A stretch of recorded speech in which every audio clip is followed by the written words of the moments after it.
So guys, heto na. Umupo-upo na ako guys. Tapos ko na hinugasan ang mga pinamili ko na apple, citrus at saka saging.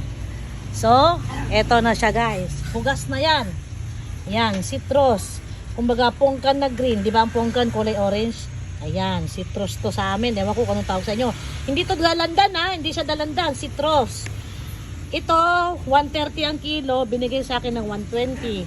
Ito naman, 3 for 100. Yan. Washington apple. Kulang na ng isa, 6 yan, kinain na. Ito naman ang saging. Pinatiktik ko muna, ayan. See? Diba ang ganda guys? Ganda. 120 ang kilo rin ito. So, ngayon, itatabi ko na sila kasi magluluto na ako ng hapunan namin guys. Ang hapunan namin ay, ayan, ginisang repolyo with giniling. Itong giniling 300 grams to. Tinakpan ko kasi manangaw. Ayan, 300 grams yan. So, maghihiwa na ako. Kaya, tinabi ko na ang prutas.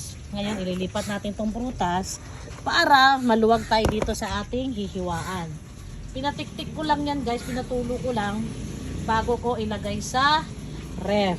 So, purasan natin na mesa. Yan. Yung malaki lang mesa na ginagamit ko guys, wala dito kung mapansin niyo kasi nandito kay Mama Mary. Ayan.